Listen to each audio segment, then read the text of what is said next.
کې رڼا ته ضرورت دی ستا ما ته ضرورت دی زما تا ته ضرورت دی جړا راپسې مه کوه الله به دې زما کي جړا راپسې مه کوه الله به دې زما کي جانانه بس دعا کوه دعا ته ضرورت دی السلام علیکم ګرانو کتونکو سلامونه او نیکې هیلې ومنئ پروګرام پیرزونې سره یو ځل بیا زه ستاسو کوربه محمد شاه خان دلکش حاضر یم ملګرو څنګه چې تاسو ته پته ده پروګرام پیرزونې همیشه دپاره دا هڅه کړې ده دا زیار یې ویستلی دی چې د کار شاعران او د معیار شاعران راوچت کړو په دغې سکرین یې تاسو ته وښیو د خوشقسمتۍ نه یو ځل بیا راسره حسان هلجي صاحب میلمه دی دوی نه به خوندور شعرونه هم اورو یو څو خبرې به هم د دوی د ژوند په هکله باندې کوو راځئ چې ټولو نه مخکې ورته پروګرام پیرزونه کې هرکلی او ستړي مه شو یم السلام علیکم بسم الله الرحمن الرحیم وعلیکم السلام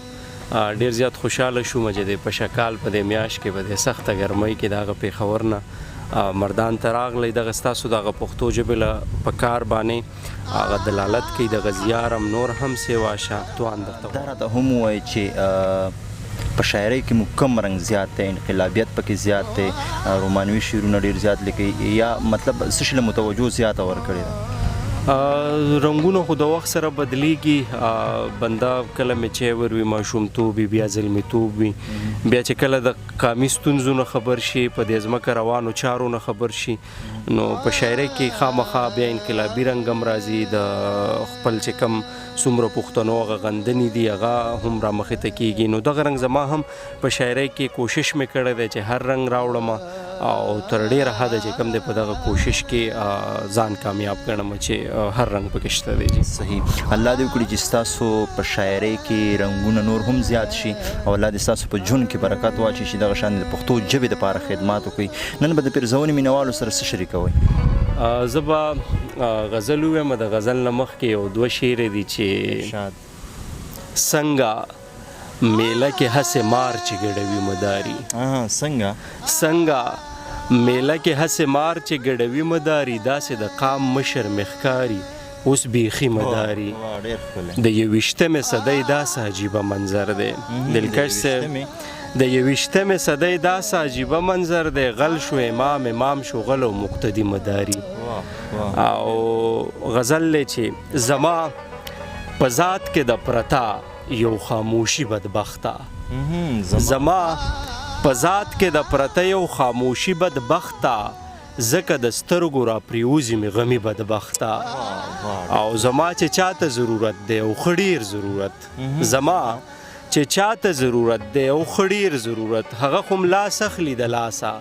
رانځي بدبخته او زما چې چاته ضرورت دی او ښه ډېر ضرورت هغه خو لاس اخلي د لاسه رانځي بدبخته او پرون مې دومره شور آیات چې پسې چغې مې کړې پرون مې دومره شور آیات چې پسې چغې مې کړې پرون مې بیا واورېدلې موسیقي بدبخته پرون مې دومره شور آیات چې پسې چغې مې کړې پرون مې بیا واورېدلې موسیقي بدبخته او د درد د داسې اذیته زه تېرېږم چې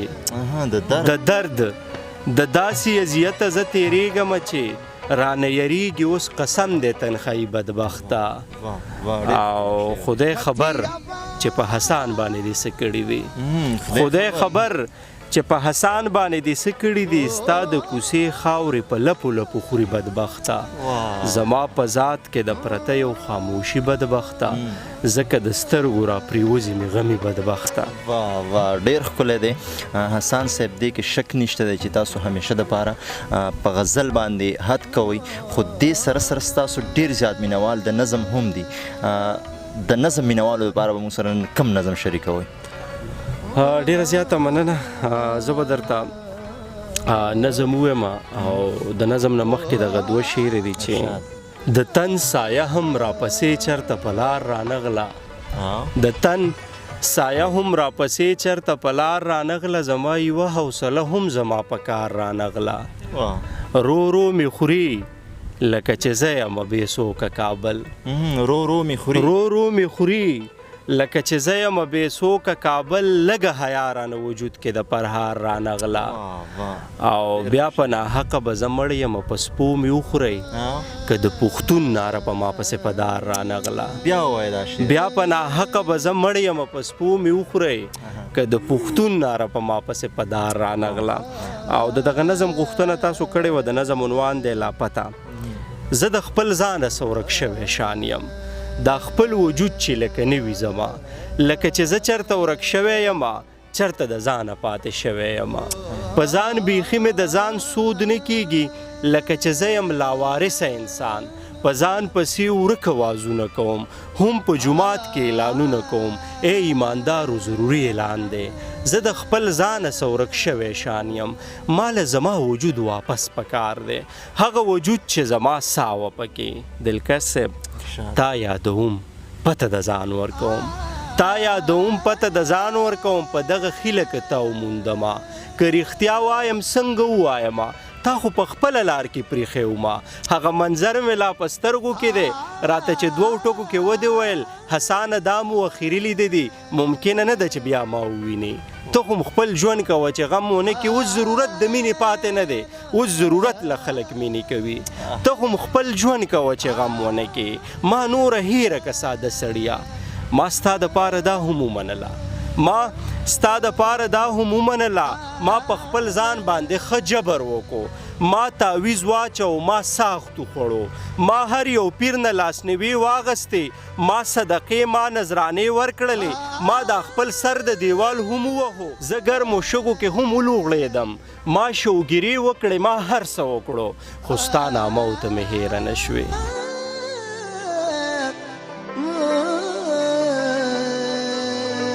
ته مې هیره نه شوې، خو د دې مینې تقاضا اوس دا ده چې ستا د لاس نه خو ته بیا کښېنمه، ستا هر ښخ کړی یاد را اوس پړمه، بیا در پسې په هر لور وګرځمه، درته ژولۍ خوره کم سوال وکمه. دا ستا نه په څومره مودې وشولې، زه د خپل ځانه څه ورک شوی شان یم. ماله زما وجود واپس پکار دی، هغه وجود چې زما ساه وه پکې، زما همه واڼه دنیا وه پکې. ډېره زیاته واه واه واه حد دی یار. ملګرو دې کې شک نشته دی چې د حسان خلجي هر یو الفاظ، هر یو ټکی د کمال نه ډک دی، خو دې کې هم شک نشته دی چې د حسان خلجي انداز د کروڑونو روپو انداز دی. دا راته ووایه چې حسان خلجي د یو شاعر دپاره ښه لیک څومره ضروري دی، بیا د هغه لیک ویل څومره ضروري دي؟ بعضې وخت داسې وي که نه دلکش صاحب چې زما په خیال له ټولو ناهم څیز چې دی دا لیک دی.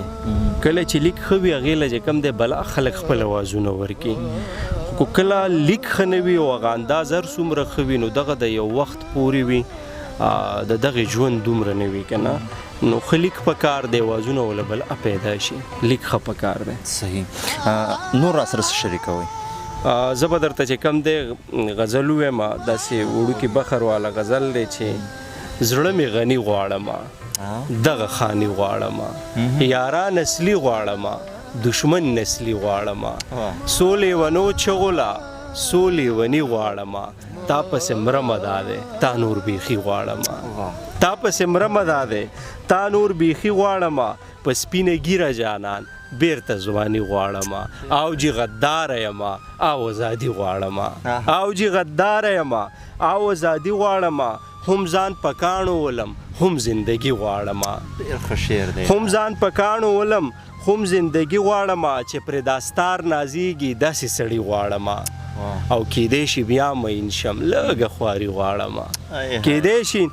بیا مین شم لږه خواري غواړمه، او حسانه اوښکې توی کا یو څو غمی غواړمه، زړه مې غني غواړمه، دغه خاني غواړمه، یاران اصلي غواړمه، دشمن نسلي غواړمه. ډېره زیاته واه ډېر ښکلی. حسان خلجي صاحب ډېر زیاته مننه کوم، وخت مو راکړو پیرزونې له. په اخره کې د پیرزونې مینوالو له وړوکې شان پیغام میسج ورکړه، بیا پروګرام راغون کړو. ډېره زیاته مننه. پیغام خو هوښیار خلک ورکوي، قابلان خلک ورکوي، خو سو پورې چې زما د ویلو خبره ده یا د ریکویسټ خبره ده نو هغه دا ده، دا ما بله ورځ هم ویلي دي، اوس بیا هم ستاسو په تواسط سره ویمه. زمونږ ډېر داسې ملګري دي او ډېر لیکوالان دي یا ډېر خلک داسې دي چې هغوی خپل عقلي شعور کې دومره لرې لاړ شي چې هغوی په هره فیصله کې بیا دین او اسلام د هغې حدود کراس کوي. نو زما په خیال چې مونږ څه هم کوو، که کم غږ پورته کوو، چې هر څه کوو، چې په هغې کې د اسلام د حدودو د الله او د الله د رسول د هغې نه چې کم دی د هغې فضت کې څه نه وي، چې دغه زمونږ دپاره چې کم دی زمونږ سره خو نور خو په مونږ پښتنو باندې دا زمکه هسې اور ده که نه او تنګه ده، او صرف یو څیز دی دغه اسره ده چې زمونږ د دې دنیا نه پس یوه بله دنیا شروع کېدونکې ده چې هغه ډېره پرسکونه ده.